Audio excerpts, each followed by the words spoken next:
Voilà, que je vous montre à l'écran. En gros, bravo. Nous avons décidé de vous offrir le poste de. Je dis, je dis, je te mens pas, je suis pris. En fait, je me rappelle très bien, c'était genre un vendredi soir, je venais de finir ma mission en freelance et pour le kiff, en fait, je commence à scroller les offres sur Internet, sur LinkedIn. Donc je vais sur LinkedIn, je vais dans la partie Jobs et je scroll et je commence à taper Tesla, je commence à taper tout ça et à un moment donné, je vois passer une offre pour PlayStation. Et évidemment, j'ai le petit moment où je me dis, j'ai une chance sur 1 million que ça fonctionne. Puis en fait, je me dis, bon, bah, je vais le faire. Au cas où, bah, au pire, j'ai perdu 35 minutes. Au mieux, je rentre dans un process et puis peut-être ça marchera. Je upload ma lettre de motivation, je réponds à 2-3 questions en anglais. Ça m'a pris un peu plus de temps que 35 minutes. Et je clique sur envoyer. Et voilà, après, je me dis, bon, bah voilà, je postule à d'autres sociétés où je me dis, j'ai beaucoup plus de chance quand même. Donc voilà, histoire de quand même faire les choses de manière un peu normale. Et bon, les jours passent, la semaine passe, et puis j'oublie carrément en fait que j'ai postulé pour PlayStation parce que moi dans ma tête jamais ils me répondraient en fait. Jamais ils allaient m'appeler ou quoi que ce soit parce que enfin voilà, j'ai une chance sur quand même. Je me rappelle très bien, je suis en train de faire les courses avec ma copine et évidemment je capte super mal et je reçois un appel et je vois plus 44 et je sais que c'est anglais. Et même si j'avais postulé à plusieurs entreprises en Angleterre, tout de suite je me dis, oh là, si c'est PlayStation et que je capte mal et que je réponds, en fait, enfin voilà, je vais me tirer une balle dans le pied. Évidemment, bah, je vais tout foirer quoi. Pendant une fraction de seconde, je me dis, est-ce que je laisse genre sur messagerie vocale et je rappelle plus tard ou est-ce que je tente quand même de décrocher parce qu'en fait, ça se trouve, ils me laisseront pas message vocal. Je vais essayer de les rappeler après, ça marchera pas. Je m'invente une vie en l'espace d'une fraction de seconde. Je décide quand même de décrocher. J'arrive un petit peu à échanger, évidemment c'est en anglais direct, donc voilà, avec mon anglais un peu, avec mon anglais bancal, j'essaie de leur faire comprendre que je capte pas très bien. Est-ce que je peux, s'il vous plaît, vous rappeler, genre dans 30 minutes ou cet après-midi? Et ils m'ont dit oui, donc du coup j'ai rappelé plus tard.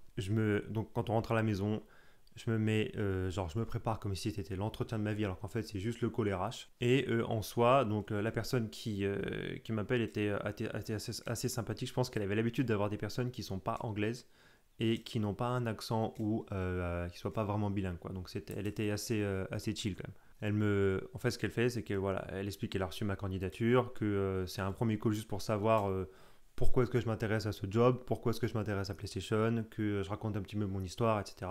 Et elle a passé à peu près les 10-15 premières minutes de la conversation à présenter PlayStation, à présenter pourquoi est-ce qu'ils recrutaient, etc., etc., etc. Ah oui, alors ce qu'il faut savoir, c'est que c'était une offre pour un développeur entre minimum 3 ans d'expérience et il voulait plutôt entre 4 et 6 quoi. Donc enfin pas un junior quoi, c'était vraiment développeur confirmé voire senior. Évidemment, j'avais à peine 8 mois d'expérience quoi. Donc en fait donc les questions voilà, quand est-ce que vous pourriez nous rejoindre pour le poste, donc quand est-ce que vous seriez disponible et parce qu'en fait il y avait toute une histoire de déménagement aussi. Donc en fait, ils demandent quel est le délai en fait pour vous, genre si vous avez l'offre de déménager, d'habiter, de commencer en fait. Ce premier entretien a servi aussi à savoir si j'étais capable de discuter en anglais, de comprendre quand elle parlait, même si c'était assez sympathique comme conversation, dans sa façon de me parler. Et parfois, moi, quand j'expliquais un petit peu ce que j'ai fait et pourquoi j'ai postulé, elle me coupait, elle me posait des questions. Et il n'y avait pas de temps mort, en fait. Donc vraiment, elle essayait de savoir si j'étais capable de tenir une conversation en anglais. Parce qu'évidemment, elle m'a expliqué que bah, le poste, c'est full en anglais et que du coup, il n'y avait pas de français possible, quoi. Une fois que j'ai répondu à toutes les questions me concernant, etc., elle m'explique la step d'après. Donc en fait, ça c'est assez sympa. Donc premier step, donc le premier step c'est postuler en ligne à l'offre en fait. Ce call dont on a parlé là, c'était le step numéro 2, un peu le call ressources humaines quoi. Step numéro 3, c'est le call un peu plus technique avec un manager. Donc c'était un engineering manager qui était responsable de 2 équipes tech en fait chez PlayStation, dont responsable de la future équipe que je pouvais potentiellement intégrer. Il commence en fait tout de suite par se présenter lui, présenter les équipes qu'il manage. C'est sympa, il parlait un petit peu aussi des projets sans trop rentrer dans le détail, mais il parlait un peu des projets sur lesquels ils étaient en train de travailler, pourquoi ils avaient besoin de recruter, la stack technique, etc. Donc il me fait vraiment une présentation tech globale et un peu plus globale de PlayStation aussi, mais c'était surtout sur les équipes tech. Il m'a quand même posé la question, encore une fois, donc tell me about yourself. Et je l'ai eu au deuxième step, donc avec les ressources humaines, et je l'ai de nouveau eu à ce step-là. Et j'ai redit exactement la même chose. Donc il faut savoir que j'avais quand même préparé en anglais le tell me about yourself. J'avais quand même préparé comme quand je révisais un contrôle quand j'étais genre au lycée ou dans les études sup, c'est vraiment je l'ai bachoté à mort, de pouvoir être capable naturellement de le réciter comme si en fait c'était un petit peu improvisé, mais en fait je le connaissais par cœur. Comme ça en fait moi ça me mettait vachement à l'aise pour la suite de l'entretien, et lui ça lui permettait de voir qu'en fait bah, soit je l'avais bien préparé et puis tant mieux, soit j'étais capable quand même de parler en anglais et de dire un peu ce que j'avais envie de dire sur le moment. Et une fois que ça, le côté gentil s'est passé, j'ai eu des petites questions techniques. J'ai eu des questions en React, j'ai eu des questions sur AWS, que je n'avais jamais vu de ma vie auparavant. Parce qu'en fait, il faut savoir que sur l'offre à laquelle j'ai postulé, évidemment, il n'y a pas juste marqué React en fait, hein. Il y a, euh, il y a 150 000 langages en fait. Comme sur toutes les offres de grosses boîtes tech, tu as l'impression qu'il faut savoir coder dans tous les langages. Évidemment, il ne faut pas, mais c'est une manière de filtrer un petit peu aussi qui est motivé ou pas et qui a peur ou pas de tenter le truc. Moi, à partir du moment où je vois React et je vois 2-3 trucs que je connais, bah, j'y vais en fait. Et c'est comme ça qu'il faut faire, absolument. Et ce qui s'est passé en fait, c'est que sur l'offre, il y a marqué AWS, Java. Et là en fait, j'ai été très honnête. J'ai dit que du coup, moi, j'étais pas spécialement, j'avais pas beaucoup d'expérience là-dedans. Ça voulait dire pas du tout. Et que du coup, en fait, par contre, j'étais prêt à apprendre et à bachoter vraiment comme il fallait, même avant d'arriver dans le job s'il faut, pour avoir un niveau qui me permettait en fait de au moins commencer à travailler ou de suivre ou de me former en fait. Euh, voilà, faut vraiment la jouer hyper honnête, parce qu'en fait, si jamais vous commencez à balancer des mensonges sur oui, oui, non, mais ça, je connais tel tech, vous inquiétez pas, etc. Et par miracle, il ne vous interroge pas dessus techniquement et que vous arrivez dans le poste et qu'au bout de 2 mois et demi, vous devez travailler sur un ticket, sur une feature en fait où il faut faire du Java et vous avez dit que vous connaissez Java. Alors, dans ce genre de boîte-là, il y a tellement de gens qui veulent bosser ici que si jamais il y a quelqu'un qui a menti, vous n'allez pas faire long feu, en fait, ils vont prendre quelqu'un d'autre en fait. Et c'est normal parce qu'en fait la confiance elle est brisée du coup en fait. À la suite de ça, donc quand j'ai dit qu'en fait j'étais super motivé etc. Et c'est vrai hein, d'apprendre s'il faut un nouveau langage pour être en fait capable d'aider techniquement l'équipe etc., etc. Il m'a demandé bah, du coup en fait si tu devais apprendre Java là demain comment est-ce que tu ferais? Là, j'avais pas préparé du tout cette question. Bah, ce que j'ai dit, c'est qu'en fait, moi, j'ai dit honnêtement, par exemple, que je faisais comme que je ferais comme ce que je fais en ce moment, c'est j'irai voir sur YouTube, j'irai voir sur Skillshare. Bref, j'irai sur les plateformes en fait de formation, etc., etc. Je ferai des tutos, j'irai voir la doc en fait, et voilà. Mais c'est parce que moi, comme j'ai fait un bootcamp, c'est comme ça aussi que j'ai appris. Et du coup, en fait, voilà, soyez vraiment honnête, dites la vérité. Et moi, j'ai dit la vérité. Et en fait, il n'y avait pas de bonne ou mauvaise réponse. Il a dit ok, d'accord. Et puis je pense qu'en fait, c'était une réponse qu'il attendait un petit peu comme ça aussi. Il m'a aussi posé à la fin, donc voilà, on parle de ça. Donc ça durait bien une bonne quarantaine de minutes. Et à la fin, il m'a posé la question est-ce qu'il y a des choses qu'on n'a pas évoquées dont tu souhaites parler? Et j'ai eu, ils sont assez, enfin moi, de tous les entretiens que j'ai passés en Angleterre, et donc du coup PlayStation, ça en fait partie. Et en fait, j'ai souvent eu un feedback immédiat. Donc en fait, tu sais déjà quand même grossièrement si jamais tu vas aller à la next step ou pas en fait. Et ça, je trouvais ça super cool parce qu'au moins je me faisais pas d'idée. Même si on me disait que j'avais réussi, même si moi je me disais ok, il dit ça pour être gentil, puis ils vont jamais me rappeler. Mais en fait, non, non, ils sont super honnêtes et ils te donnent un peu voilà, des axes d'amélioration, voilà, assez classiquement. Mais quand ça s'est bien passé, ils te le disent et puis tu dis voilà, bah, la prochaine step, ça va être comme ça. Et du coup, même il y en a certains qui me donnaient un petit peu des billes pour préparer voilà, la next step. Et du coup, là, quand il m'a dit bon bah voilà, prochaine étape et tout, j'ai commencé en fait à stresser. J'ai commencé à me dire, mais en fait, ça y est, je commence vraiment à être dans le process. Et en fait, je commence à, du coup, ce sera l'étape numéro 4, mais en fait, je commence à me rapprocher de quelque chose en fait qui ressemble à peut-être un job chez PlayStation. Et ça y est, j'ai commencé à stresser de ouf en fait. Genre, en fait, c'est comme si, genre, au début, même quand tu. Enfin, le premier call, j'ai stressé, je me dis, oh, incroyable. Et genre là, l'engineering manager, quand il m'avait appelé, enfin, pour moi, c'était encore tellement loin d'une possible embauche que j'étais presque pas stressé, mais je me disais bon de toute façon je le fais, c'est pour l'entraînement. Psychologiquement vous dites ça mais vous rêvez que ça se passe bien. Mais et en fait l'étape suivante c'était un test à faire à la maison. Et du coup 2-3 jours après je reçois un mail m'indiquant en fait voilà il y a un énoncé. Voilà, du coup l'énoncé que je vous montre là, voilà, je vais l'expliquer un petit peu pour que ce soit un peu plus net. En gros, je devais construire une application complète, donc ça veut dire qu'il y a un front-end, un back-end avec une base de données, etc. Et ça devait être comme une sorte de bibliothèque de jeux vidéo. Donc évidemment, voilà, il laissait quand même vachement de flexibilité quant au langage qu'on voulait utiliser, sachant que sur l'offre, en fait, il y avait tellement de langages que tu prends Java, bah ça va, tu prends JavaScript et Node.js, bah ça va aussi. Tu pouvais même faire du cloud, si tu veux faire du cloud avec AWS, ils auraient été super contents. Enfin, en fait, ils faisaient exprès, par contre, pour le test à la maison, Ils te laissent le choix, mais justement, bah, si tu choisis tel ou tel langage, je pense qu'ils vont t'attendre sur la qualité quand même parce qu'ils estiment que tu as pris ce que toi tu maîtrises le mieux. Donc à toi de montrer que tu le maîtrises vraiment en fait. Donc voilà, c'est le test à la maison, c'est aussi, faut bien le faire quand même. Donc plus je commençais à les lancer, plus j'arrivais vers d'autres choses qu'il fallait faire, je me disais, ah oui quand même. Donc déjà j'ai 4 jours pour le faire. J'avais jusqu'à dimanche soir minuit. Le truc, c'est que ce test-là, en fait, de ce que j'ai compris après en intégrant PlayStation, etc., parce que je leur ai dit quand même, vous allez voir pourquoi est-ce que je dis ça, mais je leur ai dit, c'est quand même beaucoup en 4 jours.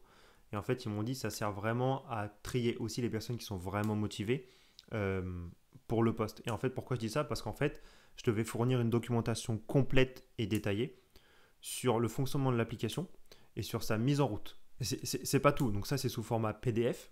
Fallait que ce soit bien écrit en anglais et que n'importe qui connaisse pas l'application, grâce à cette documentation, puisse la mettre en route, comprendre ma façon de penser, comment j'ai créé l'application, etc. C'est vraiment une vraie documentation de développeur. Hein. Et je devais faire une vidéo de l'application, de comment est-ce qu'elle fonctionne, et je devais la présenter. Tout ça en 4 jours, donc il faut que je code l'application. Donc il faut que je réfléchisse aussi comment je vais coder l'application, à quoi est-ce que je veux qu'elle ressemble, etc. Même au niveau design, il faut quand même faire un effort. Faut que ça fonctionne, faut pas qu'il y ait de bugs, faut bien tester le truc, etc. Il fallait l'héberger pour que ce soit plus sympa aussi pour eux, pour qu'ils aient un lien sur lequel cliquer. Que le code soit propre, évidemment. Ensuite, il fallait que je fasse une documentation complète sur comment est-ce que j'ai codé ça, pourquoi est-ce que j'ai pris telle décision et la mise en route.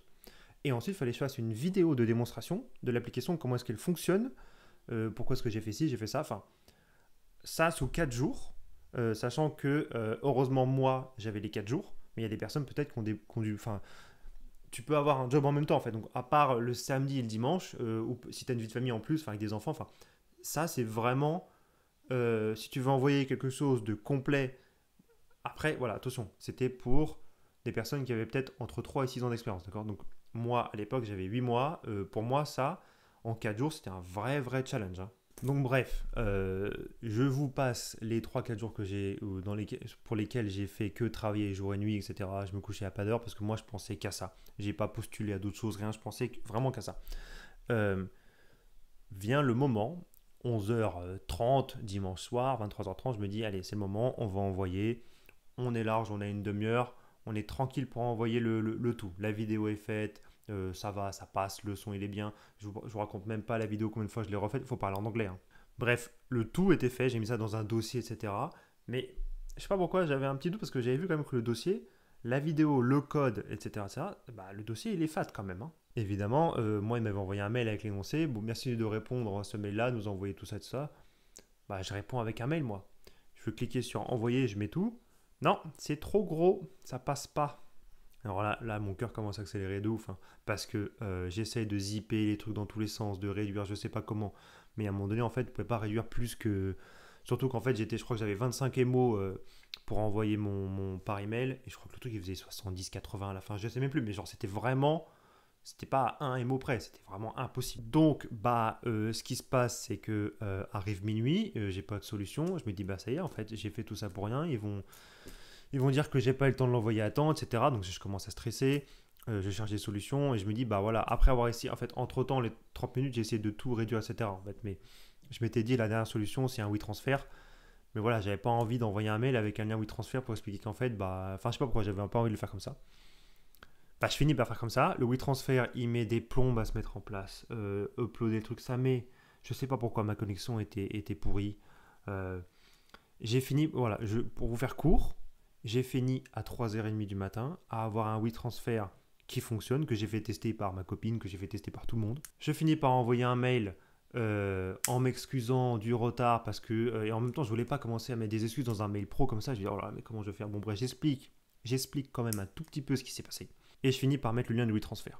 Et je dis, voilà, pouvez-vous me confirmer, même si vous savez, WeTransfer, quand une personne télécharge, on le sait. Mais j'ai marqué, voilà, pouvez-vous confirmer la bonne réception de cet email? Et voilà, si le fonctionnement est OK pour vous, etc. Voilà, merci, bonne soirée, 3h30 du matin. Bref, voilà, ça se finit comme ça pour cette étape.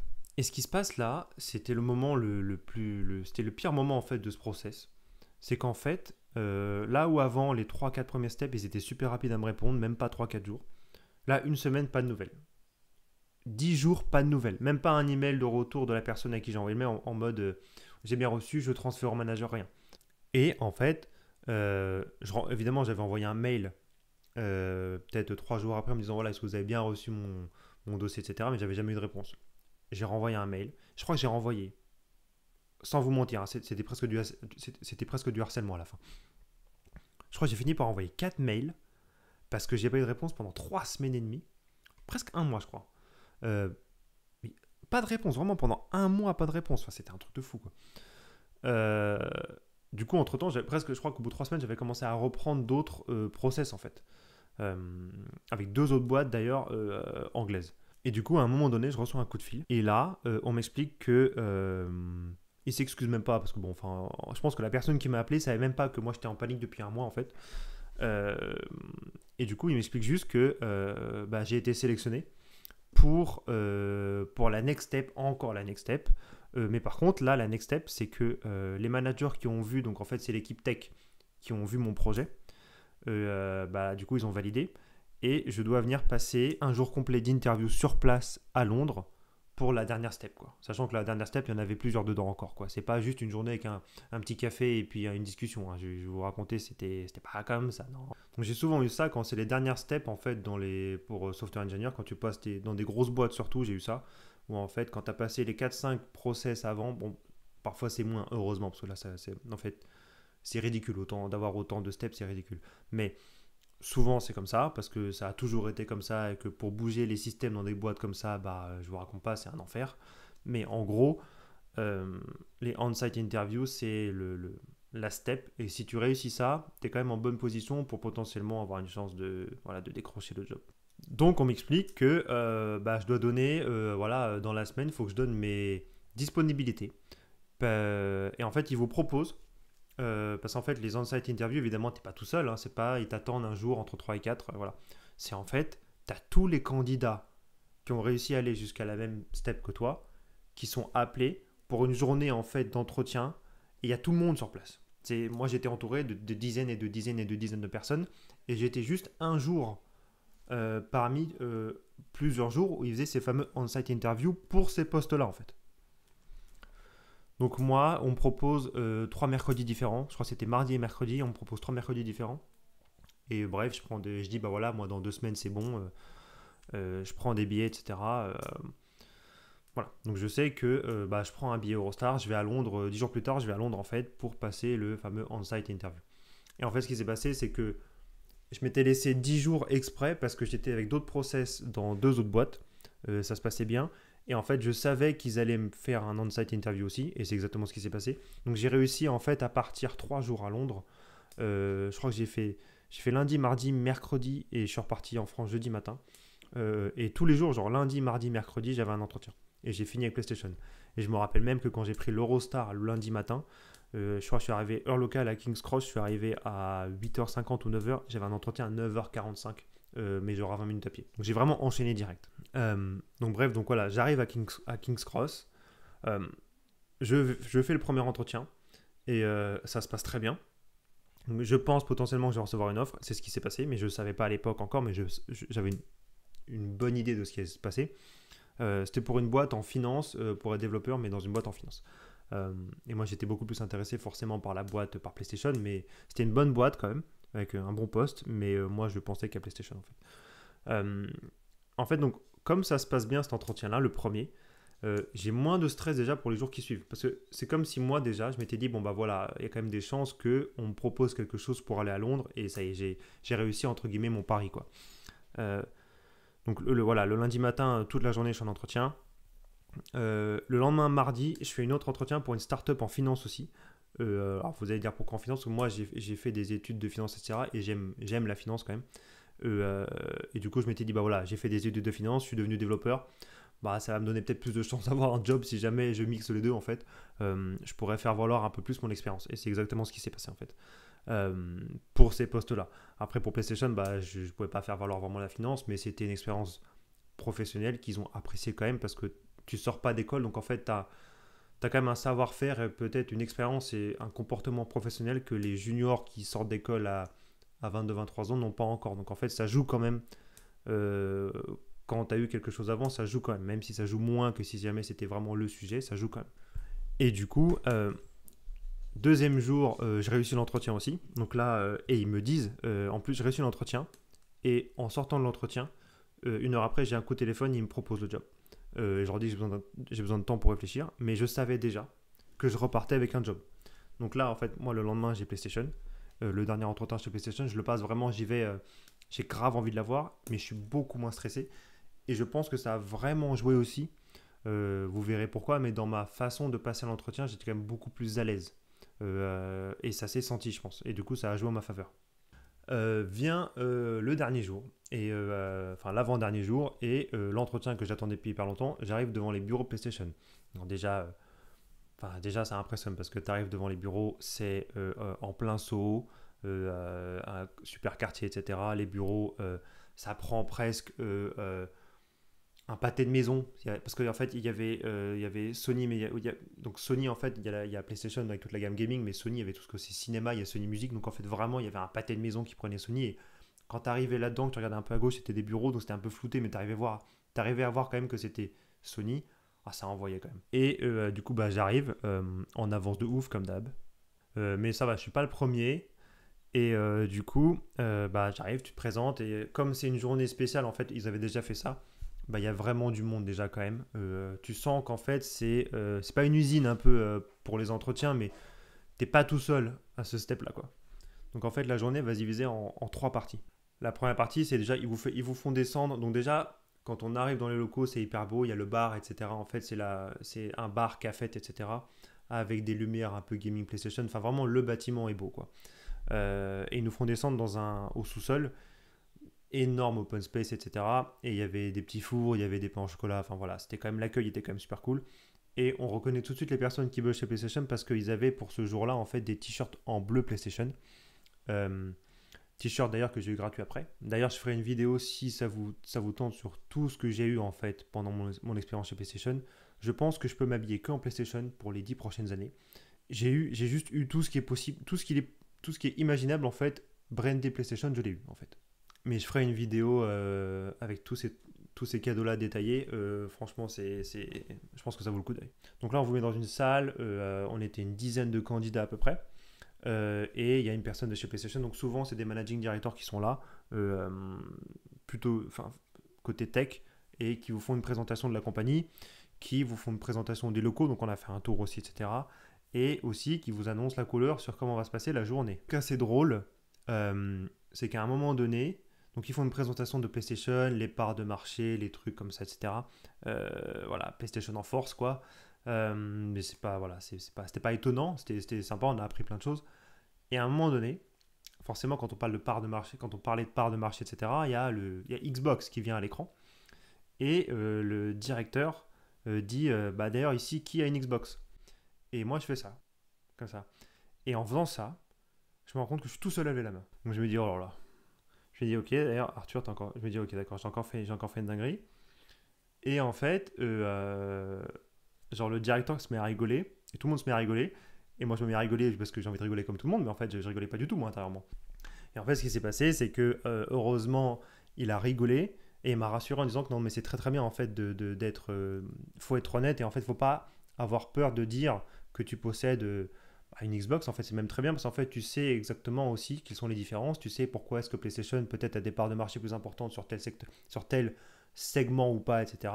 Les différences techniques et tu peux, bah voilà, ça te donne quand même plus de billes peut-être pour améliorer les services, le produit, l'expérience utilisateur, etc. Donc en fait, c'était quelque chose de bien que je lève la main. Mais, il disait en rigolant, il disait que voilà, généralement, il n'y a personne qui lève la main. Bref, en fait, donc, les présentations se terminent, etc. On nous donne, on nous explique qu'en fait, bravo d'être arrivé jusqu'à ce step-là. Vous étiez tant au début. Donc je ne sais pas si le chiffre était vrai, mais c'était vraiment, vraiment, vraiment, vraiment beaucoup. On était des centaines et des centaines. Là, on était, donc c'était une cinquantaine par jour. Je crois qu'on était peut-être 200, 250 arrivé à la fin. On était peut-être 3 à 4 fois plus au début du programme, pour ceux avec qui ils ont commencé le programme, hein. Le nombre de CV, en fait, on n'en parle même pas, en fait, envoyé. Mais en tout cas, ils vous félicitent en vous donnant déjà un peu des gifts du genre, j'ai eu un cahier, un stylo, j'ai eu un t-shirt, je crois que j'ai eu une bouteille d'eau, comment on appelle ça là? J'ai une gourde. Voilà, j'ai eu une gourde. Euh, voilà. Et après, c'est l'heure d'aller manger. Donc là, on sort de la salle, on se retrouve tous les candidats et les directeurs qui étaient là aussi. Et là, c'est le moment où on peut échanger un peu avant les entretiens tech. Et on mange des petits sandwichs et tout, c'était super bon. Mais voilà, j'étais un peu stressé, donc j'ai pas beaucoup mangé, mais j'ai échangé un peu avec des candidats. Donc il y avait beaucoup d'anglais, des américains, il y avait pas mal d'allemands, et j'étais le seul français. En tout cas, ce jour-là, j'étais le seul. Et surtout, en fait, je me suis rendu compte que, en tout cas, à ma connaissance à ce moment-là, j'étais le seul junior, en fait. Ils étaient tous là avec des expériences de ouf. Moi, j'ai fait 2 ans chez Google. Moi, j'ai fait 5 ans chez Land Rover. Moi, j'ai fait 1 an chez Tesla, 1 an chez Microsoft, mais ça me plaisait plus. Des trucs de ouf. Et en fait, c'est là où, en fait, je me disais, de toute façon, j'ai déjà une opportunité. Donc, en fait, même si ça rate, ça rate. Mais donc les mecs étaient quand même vachement sur d'eux et ils avaient une expérience quand même qui faisait. Enfin, tous, ils avaient une expérience sur le CV, ça fait. Enfin, ça pique un peu les yeux, quoi. Bien le premier entretien et on est par groupe de 3. 3, donc avec des personnes qui ont été mises ensemble au hasard, évidemment, hein. Donc tu connais pas les personnes, tu leur as jamais parlé et c'est tout en anglais. On se met autour d'une table et en fait, on a joué à un jeu qui s'appelle Keep Talking. Pour ceux qui connaissent pas, euh, on va dire sur une échelle de 0 à 10 en termes de stress, je pense qu'on n'est pas loin du 10 quoi. Et en fait, ils font ça pour évaluer ta capacité à échanger un peu avec ton équipe en période de stress, avec des gens que tu connais pas forcément en anglais, avec un chrono, etc. Donc en fait, ils essayent de te mettre un peu sous pression. J'ai pas forcément cherché le rapport avec le monde du développement web parce que je me disais qu'en fait, si jamais le boulot c'est ça, en fait, je sais pas si j'ai très envie d'y aller en fait ici. C'était aussi une façon de voir comment est-ce que tu gérais en fait les nouvelles situations qui arrivaient, comment est-ce que tu posais un peu les choses peut-être pour résoudre certains problèmes. Enfin, en tout cas, après coup, quand ils ont expliqué le pourquoi du comment, je me suis dit ok, pourquoi pas. Mais j'avais jamais joué. Du coup, c'était bien stressant. En gros, le jeu, il y a une personne du groupe en fait qui a un casque sur les yeux, d'accord, qui est dos aux 2 autres personnes qui sont dans ton équipe. Les 2 autres personnes de l'équipe, en fait, ils ont un manuel pour 2, un manuel qui fait ça. Et en fait, le manuel, il contient en fait toutes les combinaisons possibles pour réussir un exercice. Donc en fait, la personne qui a le casque sur les yeux, elle voit une bombe virtuelle qu'il faut désamorcer. Évidemment, il n'y a pas juste un câble rouge qu'il faut couper, quoi. Il y a plein de choses dessus. Il y a des manettes à actionner ou pas. Si tu actionnes celle-ci, en fait, il faut que derrière, tu coupes le chrono. Il y a des trucs avec de l'eau qui coule, il faut que ça s'arrête de couler. En fait, il y a plein de process à suivre dans un certain ordre en fonction de ce que tu fais à un moment donné ou pas, en fait. Et ça peut changer aussi. Et en fait, ce qui se passe, quand tu as le casque, tu peux avec la manette, en fait, tourner virtuellement. Tu arrives à tourner En fait, c'est une espèce de mallette avec une bombe, quoi. Et derrière, il y a le chrono, en fait. Donc, au bout de 2 minutes, ça pète, quoi. Et tu as perdu. Et en fait, le truc, c'est que la personne qui a le casque doit décrire ce qu'il voit, d'accord. Et en fonction de, voilà, si je dis, voilà, ok, la bombe, elle a un fil rouge qui est ici, un fil bleu qui est là, le fil vert, il est déjà coupé. La manette qui ressemble à la manette d'avion, elle est montée, elle est sur on. L'eau, elle est à la moitié. Et en fait, tout ça, en fait, ça va avoir des conséquences sur quel type de scénario les 2 personnes de derrière doivent chercher dans le bouquin, d'accord. Et une fois qu'ils ont trouvé, il y a certaines solutions qu'il faut faire ou pas, et en fonction des conséquences des actions que tu fais toi avec le casque, parce qu'ils t'ont dit de les faire, après tu leur donnes l'information de ce que ça a changé sur la mallette, et ils doivent suivre d'autres choses en fait, eux, avec le manuel. Et à la fin, tu arrives à désamorcer la bombe ou pas. Déjà, moi, rien qu'en vous l'expliquant, je suis stressé là. Donc, quand c'était à moi, je vous raconte pas donc le casque sur la tête, je vous raconte pas quand il faut expliquer en anglais ce que vous voyez avec le stress, sachant qu'il y a les directeurs qui vous regardent derrière, hein, évidemment. Bon voilà, en gros, on passe chacun son tour. Et je crois la bombe, elle peut péter 2 fois en fait. On a réussi à désamorcer la bombe, je crois, 2 fois sur 6 tentatives. Mais les autres tentatives, on était quand même pas loin. Et en fait, ce qui se passe, c'est que parfois, on a des décisions à prendre. Et en fait, ils notaient. Je voyais, en fait, moi, quand j'étais pas avec le casque, je regardais un petit peu ce que faisaient les directeurs. En fait, pourquoi est-ce qu'ils analysaient ça. Ils essayaient de voir, en fait, comment est-ce qu'on arrivait à communiquer. Et en fait, à la fin, j'ai compris qu'ils essayaient de voir si on posait les bonnes questions. Bref, à la fin, on nous explique que ce qu'on a fait, c'est pas mal du tout, que le record, c'est ça, qu'il y a des personnes qui n'ont jamais réussi à désamorcer une bombe, etc., que ça varie en fait en fonction de comment est-ce que tu communiques avec ton équipe, mais que globalement, moi j'avais un Américain, j'avais un Allemand, il y avait moi dans l'équipe, donc je crois qu'en fait, on a plutôt bien communiqué, on se connaissait pas du tout, donc c'était quand même pas mal. Ensuite, vous avez une pause enfin, il y a d'autres équipes qui passent, donc en fait, entre-temps, vous avez une petite pause quand même de bien 30-40 minutes, Et après, là vient l'interview ultime, donc la step numéro, je sais pas, je crois qu'on est à 7. L'interview ultime, c'est le fameux projet, vous savez, que vous avez fait à la maison. Et bah là, vous allez dans une pièce, vous avez, il y a un tech lead, il y a 2 seniors développeurs, il y a, je sais plus s'il y avait un managing director, mais ils étaient au moins 3 ou ils étaient au moins 3 je crois. Honnêtement, je sais plus, mais il y avait du monde. Et en fait, ce qui se passe, c'est que il y a votre projet qui est affiché à l'écran et votre code est affiché sur un autre écran et tu vois qu'ils ont préparé une liste de questions. Donc en fait, ce qui se passe, c'est que cette étape-là, en fait, tu te fais cuisiner sur ton code. Il te casse ton application. Déjà, c'était pas très compliqué quand même, hein. Mais il te la casse bien. Moi, ils m'ont enlevé des morceaux de code, ils m'ont demandé de le recréer pour voir si c'était bien moi, etc. Ils m'ont demandé, voilà, par exemple, ce composant-là en React, pourquoi est-ce que j'ai utilisé telle méthode et pas telle méthode, pourquoi est-ce que j'ai pas extract tel composant pour que ce soit plus lisible. Enfin, ils vous posent plein de petites questions et après ils vous demandent, voilà, si tu voulais aller plus loin, comment est-ce que tu aurais fait. Je vois que t'as pas mis de test dans ton application, est-ce que tu es capable de m'en faire, comment est-ce que tu ferais. Enfin voilà, c'est vraiment un entretien technique profond sur votre projet. À la fin, enfin en tout cas, pendant, je sais pas, peut-être 45 minutes, 1 heure, c'était tech. À la fin, voilà, on ferme les écrans et tout. Et comme c'est potentiellement les personnes avec qui tu vas travailler, parce que bah, très clairement, les gens qui étaient en face de moi, en fait, j'ai bossé après dans l'équipe avec eux plus tard. Donc c'était vraiment, eux, ils essayaient de savoir si la personne était aussi, pouvait fitter dans l'équipe, quoi. Parce que même si techniquement ou pas, ça passe, bah si ça fit pas, en fait, ils te prennent pas du tout. Je vous expliquerai dans une autre vidéo comment ça se passe, mais le fit, c'est plus important, presque plus important que le côté technique en fait. Un développeur qui est très fort, qui va te développer tout et n'importe quoi hyper rapidement, mais qui ne sait pas travailler en équipe, qui n'est pas agréable, qui ne parle pas, etc., il n'avait aucune chance d'entrer dans l'équipe. Évidemment, un développeur qui fait que des blagues, qui est très drôle, mais qui ne sait pas coder, il ne va pas rentrer non plus. Mais je vous dis, euh, le fit qui va avec le côté team player, qui va avec le côté tout ce qui est social, ce que tu as envie de développer un vrai esprit d'équipe, c'était méga important. Donc à la fin, c'est des questions un peu du genre, bah voilà, comment tu te sens toi si jamais tu dois déménager, tu connais un peu Londres, Sceaux, tu connais. C'était plus vraiment une discussion comme autour d'un verre, hein. Franchement, à la fin, c'était très détente. Je pense que les mecs, ils en avaient marre aussi de faire toute la journée. Moi, je suis passé presque en dernier, je crois. Mais je pense qu'à la fin, ils étaient rincés. Et c'est normal. Faire toute la journée ça. Donc à la fin, je pense que moi, ils ont passé un peu de temps. Et puis ça s'est bien passé. On a rigolé. Mon niveau technique était quand même bon pour un junior. Parce que j'avais vraiment bossé avant, etc. Donc j'avais un bon niveau technique pour un junior. On va dire pour 8 mois de dev, j'avais un bon niveau technique.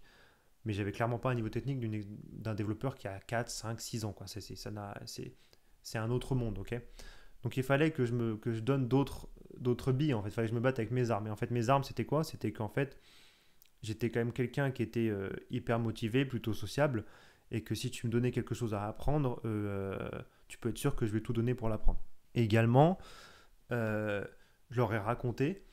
Je sais plus comment c'est venu, mais voilà, il y avait une bonne ambiance. Moi, je parlais de Londres, que bah, non, je connaissais pas grand monde parce que je suis français et que voilà, j'ai pas beaucoup de famille ici. J'avais peut-être deux trois amis, mais que voilà, moi c'était tout nouveau quoi. Et on en rigolait un peu, etc. Et à un moment donné, je leur dis voilà, j'ai pas eu de réponse pendant 1 mois. J'étais stressé, je pensais que j'avais aucune chance d'arriver à cette étape-là. Je suis hyper content de vous rencontrer. Déjà moi, juste de me dire que j'ai été bah, au on-site interview de PlayStation, bah pour moi, j'ai réussi quand même ce process, quoi. Et les mecs, quand je leur ai expliqué que à 3h30 du matin, j'essayais d'envoyer un WeTransfer allongé sur le tapis dans mon appartement pour capter au plus près de la box, enfin, que c'était ridicule, quoi. Bon, en fait, ça a détendu l'atmosphère de ouf et on a rigolé de ouf. Et je pense qu'il y a eu je sais pas, en fait, ils ont senti aussi que voilà, que j'étais assez à l'aise, que j'avais pas peur, en fait, voilà, j'étais quelqu'un d'honnête, à l'aise et que comme il m'a dit après mon tech lead, donc qui était là, il a dit avec toi Arthur, je savais exactement ce que tu sais faire en sortant de l'entretien, mais je savais aussi exactement ce que tu savais pas faire. Et du coup, en fait, je savais sur quoi on allait travailler ensemble si jamais tu devais intégrer l'équipe. Ça, c'est quelque chose que vous devez vraiment retenir. C'est parfois en fait, voilà, c'est comme vous voulez. Soit vous jouez le rôle de, vous faites bluff, en fait, vous connaissez, vous n'avez pas trop travaillé, mais si, et en fait, bah, voilà, tant pis si pour vous vous faites découvrir au bout de 3 mois, vous avez joué un petit peu voilà, le Superman sur un truc et qu'en fait bah, vous savez pas le faire, bah, tant pis pour vous, vous allez vous faire potentiellement virer. Mais moi en fait, je savais que si on me donnait ce job là, ce que je voulais en fait, c'est que si jamais on me donne ce job là, on me le donne pour ce que je suis. Et il n'y a pas de pendant un mois avant d'arriver, je me dis, putain, ils vont savoir que je suis nul en fait et tout en fait. Non, non, non. Euh, Déjà, quand tu arrives à ce level-là, en fait, c'est dur voilà, c'est dur de te le faire comprendre. Mais en fait, t'as déjà passé beaucoup d'étapes. Techniquement, ils te font comprendre qu'en fait, bah non, mais t'es quand même plutôt fort, quoi. Tu vois, en fait, par rapport à tout ce qu'on voit, t'as quand même un level important. J'avais préparé certaines questions d'entretien quand même, mais euh, voilà, t'as toujours ce côté, ce syndrome de l'imposteur, en fait. Même en arrivant au dernier step de chez PlayStation, j'avais cette espèce de syndrome de l'imposteur en me disant qu'en fait, j'étais pas assez fort. Mais en fait, quand tu prends un peu du recul, et moi après, j'ai fait passer des entretiens avec eux, etc. En fait, tu te rends compte qu'en fait, bah, t'étais vraiment pas trop mal, quoi, techniquement, quoi. Qu'en fait, toutes les personnes, si vous ressentez le syndrome de l'imposteur, en fait, vous vous rendez pas compte, mais déjà tout le monde là, pratiquement, enfin, c'est vraiment à plus ou moins un certain degré, mais en fait, on se rend pas compte à quel point, en fait, le bagage technique qu'on a, on a tendance à toujours le réduire, parce qu'en fait, on a cette espèce de sentiment d'être un imposteur quand on a fait un bout de camp ou autre, alors qu'en fait, techniquement parlant, non, non, c'est solide quand même. Si jamais vous arrivez à un certain si moi je suis arrivé à certains steps, c'est que je le méritais et que si vous arrivez à faire des sites internet, si vous arrivez à coder des trucs en fait qui vous impressionnent vous, même enfin de temps en temps, bah voilà, c'est bravo, vous pouvez être fier, c'est qu'en fait ce syndrome de l'imposteur a tendance un peu à vous enfermer dans quelque chose de négatif, alors qu'en fait de l'extérieur c'est pas vrai du tout. Du coup bref, pour finir, voilà, on rigole et tout, ça se passe bien. Je sens que ça se passe bien en termes de feeling. Maintenant, il m'explique à la fin. Il m'explique un peu ensemble. Moi, je demande un feedback. Je demande pas une réponse, je demande un feedback. Parce qu'ils disent, voilà, Arthur, on a énormément de candidats pour le poste. On va pas te donner un feedback tout de suite parce qu'on va en voir d'autres aussi. On va pas dire qu'on te prend, etc. Mais on peut te dire que voilà, on a eu un très bon feeling avec toi. On voit que tu es quelqu'un d'honnête. Comme je vous ai dit, en fait, il m'a dit, je sais ce qui se passe. Je sais ce qu'on doit faire si tu viens chez nous, etc. Maintenant, voilà, il est vrai que ce poste-là, c'est un poste pour. Lui, il a dit le mot senior. Senior, on attend quelqu'un de plus indépendant, forcément qui connaît d'autres langages, etc. Donc en fait, ça va pas le faire. Et même moi, je leur ai dit, non, mais même moi, j'ai dit une phrase, je leur ai dit, voilà, si vous cherchez un senior, c'est pas moi. Moi, et je pense que la phrase qui leur a plu à la fin, et vraiment, je vous promets, je l'ai vraiment dite, parce que j'avais plus rien à perdre. Je leur ai dit, voilà, si vous cherchez un senior, c'est pas moi. Par contre, si vous cherchez un junior qui va faire tout ce qu'il est possible de faire pour être au meilleur niveau possible, qui va fitter du mieux possible avec l'équipe, qui va être là, qui va apprendre, qui va être vraiment une éponge, quoi. Tu vois, vraiment, en termes de motivation, vous ne trouverez pas un junior plus motivé que moi. Voilà. Et en fait, il m'a expliqué plus tard que le fait que je l'ai dit, même s'il le savait parce qu'il avait vu comment j'étais dans mon entretien, le fait de l'avoir dit, en fait, ils ont apprécié. Voilà, vous n'avez rien à perdre. Soyez honnête, dites ce genre de phrase, ça fait toujours plaisir plutôt qu'une personne qui dit merci, au revoir, même si c'est pas facile de parler devant voilà, en entretien. Voilà, si ça marche pas, en fait, vous la verrez potentiellement jamais, vous en foutez en fait. Dites que vous êtes très motivé, que vous avez envie d'avoir ce poste, que voilà, remerciez-les pour leur temps, remerciez-les pour les conseils, etc. Soyez professionnels, soyez gentils, soyez honnêtes, et je pense que ça peut que vous faire du bien en entretien. Et là où tout a basculé, c'est je sors de l'entretien, donc donc je dis au revoir, voilà, à bientôt, etc. Je sors de la salle. euh, je marche vers les pains au chocolat. Euh, et là, en fait, on me tape derrière l'épaule. Et en fait, c'était le managing director de l'époque qui était avec nous pendant l'entretien. Ils étaient trois, voilà, ils étaient trois, je m'en rappelle très bien. Deux tech leads et un managing director. Et c'est lui qui est venu me chercher. Il vient me taper sur l'épaule et il me dit voilà, en gros, il m'explique en anglais que en fait, ils ont vraiment apprécié ma personnalité. Ils ont vraiment apprécié voilà, le côté mon savoir-faire technique en tant que junior, la façon dont je m'étais auto-formé, enfin, en 8 mois, ce que je savais faire. Enfin, vraiment, ils ont été super sympas. Et il m'a dit, bah, non, par contre, Arthur, bah voilà, on va être très honnête avec toi. Pour le senior, bah, on peut pas. Et moi, je dis, bah oui, comme voilà. Il m'a dit, par contre, est-ce que tu serais open si on faisait une demande d'ouverture de poste pour un junior? Moi, j'ai dit oui direct. En plus, je me rappelle, il était gêné. Il dit, par contre, enfin voilà, forcément, le salaire, ça va être moins. J'ai dit, on s'en fout. Je m'en fous. Junior, je suis chaud à fond. Je serai le junior le plus motivé que vous allez jamais avoir. Voilà. Et je serre la main. Il me dit bon, écoute Arthur, c'est pas gagné, on sait pas encore. Enfin voilà, c'est une création de poste du coup parce que c'était pas un senior enfin c'était un senior qui cherchait. On te tient au courant en tout cas. Enfin dans tous les cas, très très sympa de t'avoir rencontré. Voilà, on se tient au courant. Je vais faire ce que je peux en gros. Donc autant vous dire que quand j'ai mangé mon pain au chocolat, j'étais comme ça. Je mangeais comme ça. Je pensais à un milliard de trucs. Je me disais pourvu que ça fonctionne. Et en gros, voilà, je vous la fais courte. Évidemment, bah, vous connaissez un peu la fin de l'histoire. Euh, Par contre, c'était méga long. Encore une fois, voilà, on était au mois de janvier et début janvier, je crois. J'ai eu la réponse un mois et demi plus tard, hein, un truc comme ça. Euh, je me rappelle entre-temps, donc j'avais sympathisé avec deux personnes et il y a une qui avait déjà été appelée pour dire que c'était pas bon. Et moi, j'avais pas de réponse et l'autre n'avait pas de réponse. Donc en fait, on se posait des questions. Et en fait, ce qui s'est passé, c'est je me rappelle, j'étais en vacances en Thaïlande avec ma copine. Et le truc de ouf, c'est qu'en fait, entre-temps, vous savez, j'avais eu une offre, en fait, même deux offres. En fait, finalement, j'ai eu les deux autres boulots de Londres, j'ai eu deux offres. Euh, et en fait, je les faisais attendre de ouf depuis un mois et demi. Bon, à la fin, c'était pas très bien, mais euh, et en fait, ce qui s'est passé, c'est que je me rappelle que en Thaïlande, je partais en Thaïlande et je me faisais harceler pour savoir si je voulais le job, etc. Et, euh, et je me rappelle avoir dit que je donnais une réponse cette semaine-là à ces personnes-là. Donc c'était long, mais en même temps, ils étaient encore en process avec d'autres gens. Mais moi, ils m'avaient proposé il y a longtemps, en fait. Et comme je mettais du temps, ils faisaient d'autres entretiens, etc. Et voilà. Mais j'étais pas le seul à faire ça. Mais euh, en tout cas, euh, et du coup, je me rappelle, je reçois un mail. Le soir, il devait être genre 19h30, 20h. Troisième jour en Thaïlande, je me rappelle, j'étais à l'hôtel. Et je reçois un mail de Sony. Et je lis le mail là, voilà, que je vous montre à l'écran. En gros, bravo. Nous avons décidé de vous offrir le poste de. Je dis, je dis, je te mens pas, je suis pris. Donc voilà. Et bah là, s'ensuit forcément. Bah là, voilà, j'étais content pendant, je crois, 3 semaines, j'y croyais pas. Jusqu'à ce que je débarque à Londres, hein. Donc je vous raconterai dans une autre vidéo si ça vous dit comment s'est passé mes 6 premiers mois en remote avec le Covid chez PlayStation. C'était sportif. Si jamais, genre, quand on me demande si je dois retenir un truc, c'est qu'en fait, au début, j'y croyais absolument pas. Quand j'ai vu l'offre passer, j'y croyais pas. Il y a plein de moments où j'ai commencé à y croire, puis j'y croyais plus, j'y croyais, puis j'y croyais plus. En fait, c'est franchement, que ce soit sur un poste de junior, de senior, etc.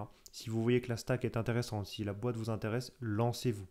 D'accord, c'est vraiment à la fin, vous ne savez pas comment ça peut se passer, vous ne savez pas quelle personne vous pouvez rencontrer, ça peut déboucher sur la meilleure expérience, la meilleure opportunité de votre vie. Moi, clairement, ça a été la meilleure opportunité de ma vie. Euh, Travailler chez PlayStation pendant plus de 2 ans et demi, bah, ça a changé ma vie, ça a changé ma carrière, ça a changé tout ce que vous pouvez imaginer. Mais euh, j'étais pas prédestiné à avoir autant de chances de probabilité en fait de décrocher un poste comme ça. Vraiment, j'y suis allé avec mes armes et au fur et à mesure, voilà, j'ai fait tout ce que je pouvais pour y arriver. Euh, Après, voilà, je vous dis, ce sera dans une autre vidéo. C'était très dur au début, j'ai vraiment beaucoup mangé, mais j'y suis arrivé. Je suis resté 2 ans et demi. Ça m'a changé en tant que développeur, vraiment. Mais c'est vraiment que vous ayez le syndrome de l'imposteur ou pas, croyez en vous, euh, postulez dans les boîtes dont vous rêvez, c'est pas grave. Préparez un peu vos entretiens. Évidemment, n'y allez pas avec une feuille blanche, voilà, ça sert à rien. Mais si vous préparez un minimum vos entretiens, voilà, et que vous avez envie d'y aller, faites-le. Vous n'avez rien à perdre et ça peut peut-être déboucher sur la meilleure opportunité de votre vie. Donc voilà, j'espère que ça vous a plu. Je ferai d'autres vidéos sur, par exemple, les cadeaux que j'ai eu chez PlayStation, une journée type chez PlayStation. Voilà, ça c'est si ça vous intéresse évidemment.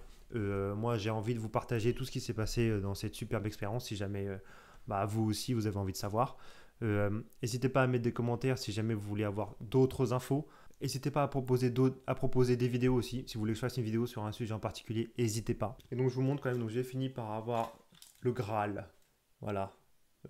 Est-ce qu'on voit bien? Voilà. Superbe photo. Voilà. J'étais pas stressé du tout. Voilà. Et vous avez ce joli. Comme vous pouvez voir, il y a du scotch. Hein, là. On voit très bien.